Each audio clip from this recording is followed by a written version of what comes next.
시청자 여러분 안녕하십니까. 지금부터 정확한 안보 정도를 시작하십니다. 자, 맨 먼저요. 우선 조금 전에 한 두어 시간 동안요. 유튜브 본사의 기술적인 오류가 원인입니다. 그래서 이 방송을 업로드 해가지고 또 아니면 실시간 방송 하는데 이게 제대로 업로드가 안 됐어요. 그러더니 나중에 갑작스럽게 또 이게 업로드가 여러 개 올라와가지고 우리 시청자 여러분들께 이제 불편 또 혼란을 조성한 바 있는데, 저도 어쨌든 간에 제 기술적인 잘못이든 아니든 간에 떠나서 하여튼 죄송하게 생각합니다. 이 유튜브 이런 이 본사에서 말이지 이런 기술적 오류를 금방 잡지 못한다. 야, 이거 제가 IT 기술 몰라서 그런지는 모르겠지만 참 이해가 안 가네요. 이런 걸 막아야 되는데, 예, 여하간 이제 방송이 정상화된 것 같아요. 그래서 지금 다시 한번 방송을 시작합니다. 예. 자, 그래서 이번에는 말이죠. 우선요, 지금 이제 의료진들의 이 파업 사태가 심상치가 않습니다. 강대강으로 치닫고 있는데요. 여기에 대해서 정부가 이제 처음으로 관련 의료인들 5명을 고발했습니다. 그리고 성명불상의 의사 관계자들도 고발 조치했고요. 경찰과 검찰은요, 관련 법과 규정에 따라서 원칙대로 수사를 신속하게 진행하겠다. 이런 입장을 내놨어요. 자, 그래서 정부의 기본 입장을 보면은요, 우선 시한을 이달 말까지 둡니다. 29일까지 전부 다 복귀하면 면허정지와 같은 그런 이 사법적인 조치는 취하지 않겠다. 그러니까 이제 행정 조치는 취하지 않겠다. 그러나 그 이후 3월 달부터는 전부 원칙대로 처리한다. 강경 입장입니다. 당연히 의사협회도 강경, 의협, 그 다음에 전공의 의대생들 다 세게 나오고 있는데요. 자, 이거 그러니까 생명을 볼모로 하는 거예요. 아니, 정부 너희들이 법대로 해? 그럼 끝까지 내가 면허정지 처분하면 나 의사 안 해버릴게. 그러면 과연 국민들 그 사이에 생명 좀 잃겠지? 그러면 너희들이 백기 들겠지? 이거 아니겠어요? 의사들? 한마디로 배째를 아닙니까? 의사들 지금 얘기가. 요거 국민의 지탄을 받아야 마땅하다. 이렇게 생각이 듭니다. 예. 자, 그 다음에는 이원석 검찰총장이 오늘 수원지검을 방문했어요. 수원지검, 여러분들 잘 아시다시피 이재명과 관련된 사건들이 많이 거기에 있습니다. 대북 송금 사건, 그 다음에 북한 방문 사건, 그 다음에 변호사비 대납 의혹 등등, 예, 많은 사건들이 수원지검에서 지금 다루고 있는데요. 요 부분과 관련해서도 지금 이원석 검찰총장이 얘기했고, 그리고 대북 송금과 관련해서 이재명이를 소환할 의사가 있느냐, 예, 그리고 영장은 다시 청구할 것이냐, 이런 민감한 문제에 관해서도 지금 이제 질문이 있었고 답변이 있었어요. 그래서 요 내용을 자세하게 전해드리도록 하겠고요. 자, 어제 김혜경 법과 관련 재판이 있었는데요. 그 김혜경의 공소장이 조수진 의원 씨를 통해서 입수돼가지고 언론에 전부 공개되고 있는데, 야, 참 이 김혜경이도요, 이재명 못지 않게 뺨치게 거짓말을 잘하는 선수다. 이게 드러났습니다. 자, 그리고요, 그래서 이제 요 내용도 말씀을 드리겠고, 마지막으로 혹시 시간이 되면요, 윤미향이가 우리 이제 대한민국 군인들이 이제 월남전에 참전했는데 민간인 학살, 야, 아니, 민간인 학살 사실 무근의 얘기를 가지고 이거를 법제화하려고 하는데 참전 용사들로부터 지금 난리가 났습니다. 야, 이런 사람을 갖다가 참 국회에 배지를 줬으니요. 이거 비례 누가 줬어요? 이거 전부 문재인이가 준 거 아니겠습니까? 예. 그래서 윤미향은요, 일만 저지르다가 떠나는 것 같아요. 그리고 4년 내내 배지는 또 안 띄고 달고 있어요. 야, 이런 범인들이 정말 기가 막히죠. 예, 그래서 이제 그러면 하나씩 여러분께 이제 말씀을 드리겠는데, 자, 오늘요, 박민수 이분이 이제 지금 복지부 차관, 박민수 복지부 차관입니다. 이분이 이제 이번 의료 사태를 책임지고 있는 부본부장이 되겠습니다. 자, 이래서 오늘 말이죠, 고발 조치를 했습니다. 자, 그래서요, 지금 이제 대한의사협회 전현직 관계자들 5명을 처음으로 고발 조치를 했습니다. 그래서 원칙적인 강력 대응, 그동안에 이제 말로만 해왔는데 이게 현실화되는 단계로 더 들고 있다. 그래서 5명 고발장을 경찰청에서 접수해서 즉각적으로 서울청에 하달을 했습니다. 그래서 고발된 당사자들을 보면요, 김태구 의협 비대위원장, 강원도의사 회장이고요. 주수호 의협 비대위 언론홍보위원장, 전 의협 회장입니다.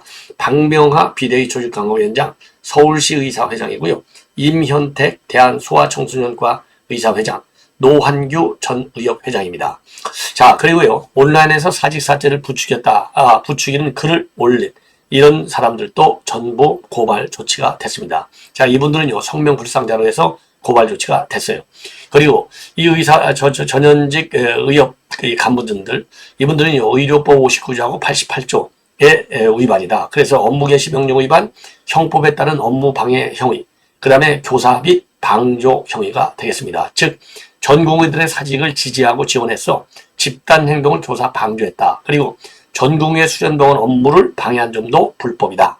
자, 그래서 서울경찰청에서는요, 공공수사대가 이 사건을 담당할 가능성이 상당히 크다. 자, 그리고요, 지금 이와 관련해서 지금 경찰청장도 원칙대로 수사한다. 그래서 명백하게 법을 위반하고도 출석에 응하지 않을 경우에는 체포영장을, 그리고 전체 사안을 주동하는 의료인에 대해서는 검찰과 협의해서 구속수사까지 염두에 두고 대응하겠다. 이런 입장을 경찰청장이 밝혔어요.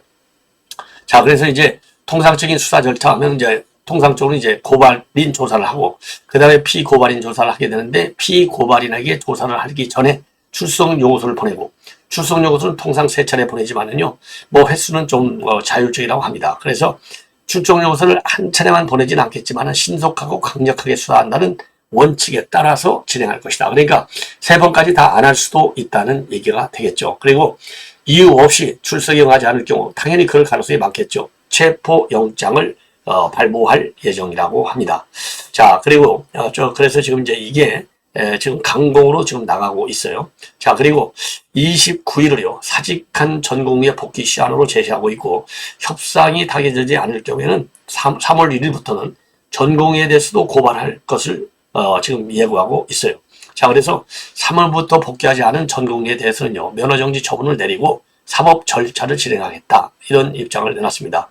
물론 전공의 고발이라고 하는 것은 최고의 가두이긴 하고, 그 전에 이제 이 타협을 이뤄낼 가능성도 배제할 수 없다. 이런 전망도 나오기는 나와요. 자, 그래서 오늘요, 이 전공의에 앞서서 의협 관계자를 고발한 것은 정부가 좀 덜 부담이 되는 선택을 한 것이다. 자, 그리고요, 경찰은요, 업무 개시 명령을 이해하지 않은 경우에는 의료법 위반 형의도 적용할 수 있다. 특히 휴대전화를 끄고 문자 메시지를 확인하지 않더라도 업무 개시 명령을 송달받은 것으로 간주하는 이런 차원의 법리 검토도 다 끝냈다. 이렇게 되어 있고요. 병원에도요, 고지에서 공시 송달을 한 것으로 보거나 또는 뉴스를 통해서 송달 사실을 알 수 있다는 그런 점을 근거로 해서 법적 조치도 취할 수 있다. 이런 지금 해석이 나오고 있습니다. 자, 그래서요, 지금 여러분들 잘 아시다시피 지금 굉장히 사태가 심각하고, 지금 그래서 최근에 80대 노인이 심정지 사태로 인해서 생명까지 잃는 불행한 일이 발생한 바 있어요. 그리고 26일, 그러니까 어제 저녁 때죠. 7시 기준으로 해서 주요 99개 수련병원 소속 전공의 80.6%, 9,909명의 전공의가 사직서를 제출했고요. 8,939명이 의혹 근무지를 이탈했습니다. 자, 그래서 의협은요, 전공의들의 단체 행동에 대해서는 존중한다. 그래서 법률 지원에 나설 예정이다. 이렇게 밝히고 있어요. 자, 그래서 이 사태가 상당히 지금 확대 일로에 처해 있다. 이렇게 보여지고요. 그리고 오늘 수원지검을 이원석 검찰총장이 방문을 했습니다. 여기서 이번 의료 사태와 관련해서는요, 의료법이 지켜지지 않을 경우에는 정해진 절차를 따를 수밖에 없다. 그래서 의료법이 국민의 생명권과 국민의 건강권을 지키는 국가의 책무다. 따라서 의료인은 수술실, 진료실 이런 데 가 있어야 되는 것 아니냐. 자, 그래서 그런 데 있으면서, 즉 환자를 치료하면서 목소리를 내고 충분한 의견 제시를 하면 더 진정성이 있을 것이고, 모든 국민과 국가에서도 더 귀를 기울일 것이다. 이런 입장을 내놨어요. 그러니까 이제 원칙적으로 경찰청장이 예대로 법과 원칙에 따라 수사하겠다. 이게 이제 정부의 기본 입장이지 않습니까? 거기에 준해서 입장을 내는 것이고요. 그리고 김혜경이의 법과 사적 유용과 관련해서 이재명이 소환 계획이 있느냐? 그랬더니요, 구체적인 사건 수사 진행 상황과 앞으로의 계획을 말씀드리기에는 오르는 때가 아닌 것 같다. 그러면서 답변을 피했어요. 아니, 당연히 이재명이를 소환해야죠. 왜냐하면 이재명이고요, 김혜경이하고는 이 법과 사적 유용과 관련해서 공범으로 되어 있고 이미 이재명이도 고발되어 있습니다. 따라서 당연히 소환해야 되겠죠. 예. 자, 그리고요, 그래서 이제 26일부터 이 공직선거법 위반 이 지금 재판이 진행되어 있는데, 이 선거법상 기부행위라고 하는 것은 금액이 많고 적음을 따지는 것이 아니다. 선거의 공정성을 부여하기 위해서 수사하고 기소하는 것이다. 따라서 이 경기도, 그러니까요, 별정지 5급, 패소연, 여기에서도 유죄 판결이 확정됐기 때문에 검찰에서 공소시효를 감안해서 기소하는 것이 불가피했다. 그러니까 왜 늦게 했느냐 이런 거에 대해서 지금 해명을 하고 있는 거가 되겠고요. 그리고 쌍방울의 대북송과 관련해서 영장 재청구할 것이냐 그랬더니요. 그동안의 보강수사가 많은 부분 진행이 됐다. 그리고 이화영의 재판을 신속하게 진행을 해서 그 결론까지 포함해 남은 사건을 최종적으로 신속하고 정확하게 결론을 내리도록 하겠다. 이 얘기는요. 지금 이화영 재판 끝나는 걸 보고 그러면 법원 판결이 일단 나오잖아요. 그러니 법원 판결이 나오기 때문에 영장을 재청구했을 때 그만큼 기각 가능성은 줄고 그리고 영장 발부 가능성이 커진다. 그래서 이걸 보면은요. 이화영 재판이 끝나면 지금 틀림없이 이 재명은 구속 영장을 재청구할 것이 분명해 보입니다. 자, 그리고 변호사비 대납 의혹과 관련해서는요. 형사사법 절차에는 성역이 없다. 특혜도 없다. 그리고 혜택도 따로 있을 수가 없기 때문에 모든 사람에 대해서 동일한 기준, 동일한 절차를 정의해서 증거, 법률에 따라서만 원칙대로 처리하도록 하겠다. 이거는요. 이원석 검찰총장의 모범 답안이에요. 언제든지.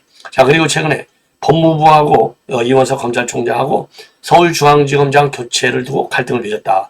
이게 법무부에서 중앙지검장을 바꾸려 했더니 이원석 총장이 그건 내가 알 일이야. 거부했다. 이런 보도가 나온 바 있잖아요.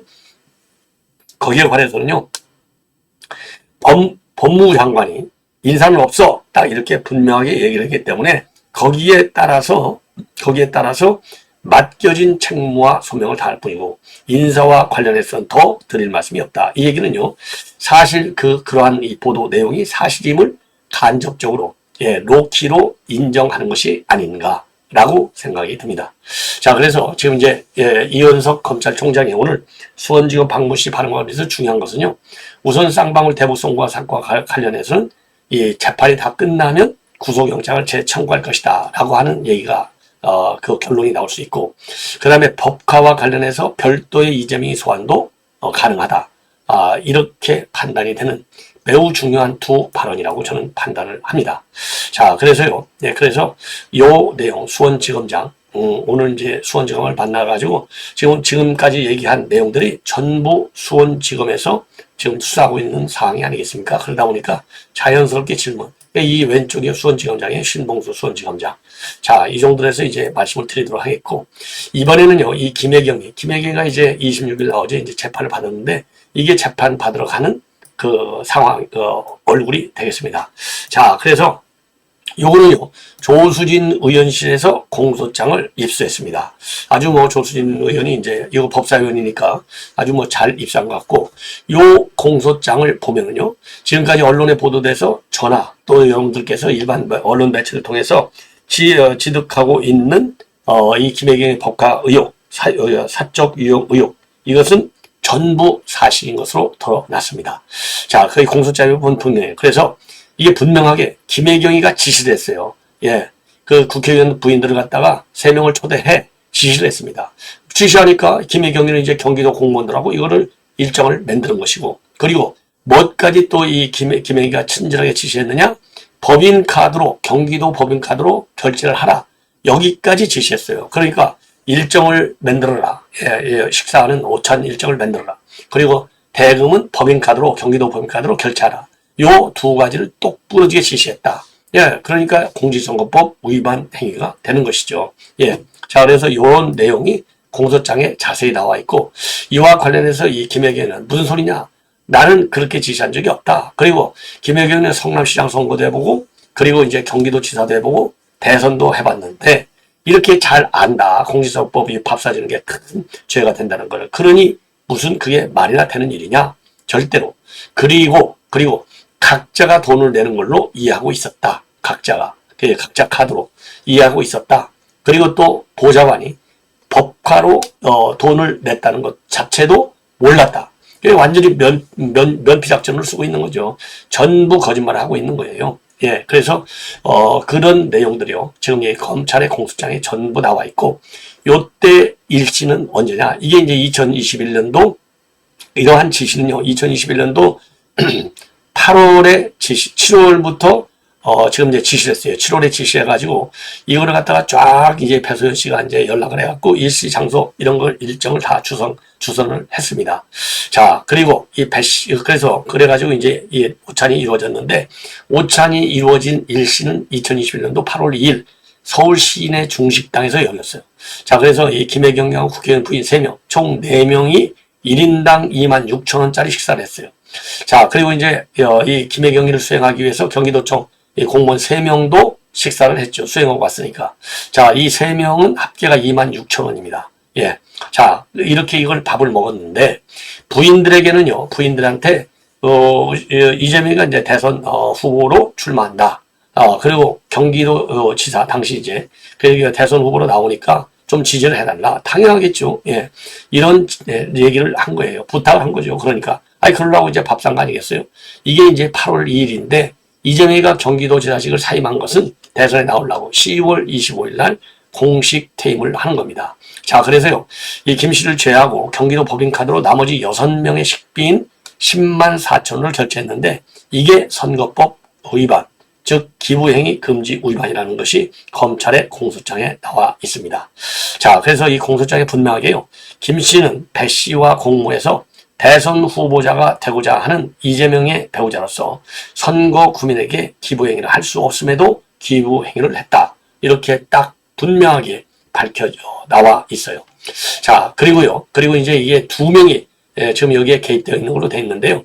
자, 배소연이가 그러니까 이제 7월 달에 김혜경한테 그런 지시를 받고요. 8월 2일 오전 10시에 경기도청 소속 공무원 A씨를 갖다가 자기 사무실을 불러갖고 법인카드 한 장을 주는 겁니다. 경기도 법인카드. 이게 공무원 A씨한테. 그러면서 김혜경이가 주최하는 오찬 모임 장소로 가서 식사 대금을 결제하라. 지가 갖고 있는 경기도 법카를 주는 거예요.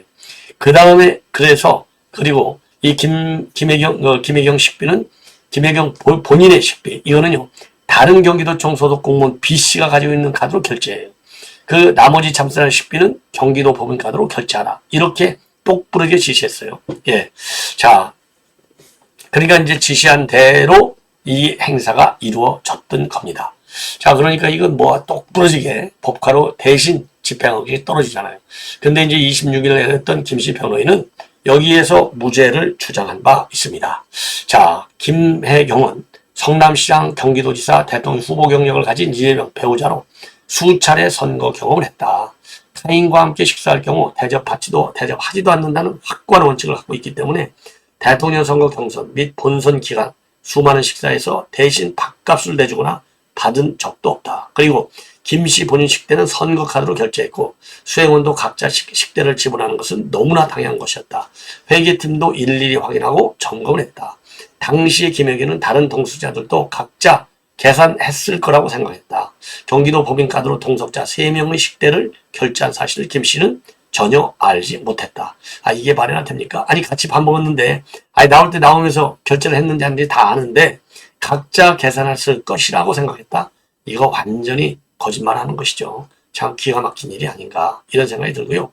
이 윤명은요, 참 미안한 거지만 생긴 것부터 이게 딱 범죄형 얼굴이에요. 이거 얼굴 보십시오. 요런 게 무슨 너무, 이 얼굴, 정말, 이게 간첩들 데리고 사는 거 아니에요. 지 부인하고, 자기 남편하고 남편, 여동생 다 간첩에서 썼지 않습니까? 국법법 위반 혐의자. 실형까지 살았잖아요. 예. 자, 요게 말이죠. 최근에 베트남전에 참전한 우리 한국군 군인들이 베트남 민간인을 학살했다. 예. 학살했다. 그리고 또, 그 다음에 사체를 훼손했다. 그리고 또 성폭력을 저질렀다. 그래서 이것을 진상규명하기 위한 조사위 설치를 하자. 이러한 이제 특별법을 발의한 바 있어요. 네, 작년 6월에 대표적으로 발의했죠. 자, 그리고 나서 말이죠. 지난 2월 1일 날에는요, 이 특별법 제정해야 된다. 이것을 주장하는 기자회견을 열었어요. 근데 이 법안, 특별법을 빨리 법제화해야 된다라고 하는 이 법안에는요, 민주당에서는 강민정하고 민영배, 그리고 정의당에서는 강은미하고 장혜영, 그리고 진보당에서는 강성희, 기본소득당 용희, 딱 정부 좌파 성향의 의원들이 12명이 전부 이름을 올렸습니다. 그래서 2월 1일 기자회견에서 우리 정부의 사죄와 책임을 요구하고 있어요. 여기에 대해서 군이 열받아 있죠. 그리고 베트남전 참전 유관단체들도 열이 받쳐 있습니다. 한마디로 참전 군인들의 명예를 심각하게 훼손하고 있다. 예. 그리고 국방과 참전 단체들도 베트남전 현지의 민간인 학살은 전혀 확인된 내용도 없다. 그래서 전혀 사실이 아닌 것을 교묘하게 비틀어서 왜곡 주장하고 있다고 비판을 하고 있습니다. 자, 그래서 이 윤명, 참 윤미향이가 이게 범죄인이 이런 주장을 하고 있으니 얼마나 기가 막힙니까? 그래서 월남전 참전자회, 그 다음에 고엽제 전원 측에서는요, 이거 근거 없는 주장이다. 이 모욕하는 거 심각하게 유감을 표한다. 그리고 윤미향을 규탄하는 집회도 별도로 준비 중에 있다고 합니다. 자, 참고로 작년 2월에요. 서울중앙지법에서는요, 베트남인 응우엔 티탄 씨가 우리 정부를 상대로 낸 소송에서 베트남전 당시의 인권 침해와 같은 불법 행위를 인정해서 배상해야 한다고 판결한 바 있고요. 국방부는 당시 판결을 인정할 수 없다 해서 정부가 항소해서 현재 2심이 진행 중에 있습니다. 자, 이런 인간이 말이죠. 윤명이. 그러니까 일본에 몰래 가가지고 이 조총리라는 사람은 전부 빠짐없이 다 참석하고 돌아다니는 거 아니겠어요? 자, 이런 사람들, 근데 지금 뭐냐? 더 큰 문제. 이재명이가 말이죠. 종북 좌파 성향, 그 반미 성향의 인물들. 그리고 이제 그 이적단체, 에서 간부로 활동했던 인원들. 이런 사람들을 전부 비례대표 상위 순번에 집어넣어 가지고요. 무조건 비례대표로서는 당선될 수 있는 순번에 집어넣어줘서 시스템적으로 이 종북 좌파 성향의 의원들이 말이죠. 아주 불구죽죽한 인간들이 이제는 22대 국회 여의도에 진출하게 되어 있어요. 요거 반드시 책임을 물어야 됩니다. 참 큰일 났습니다. 예. 자, 시청자 여러분, 이렇게 해서 본 방송은 마치겠습니다. 자, 계속되는 저희 방송, 많은 시청을 부탁드립니다. 대단히 고맙습니다.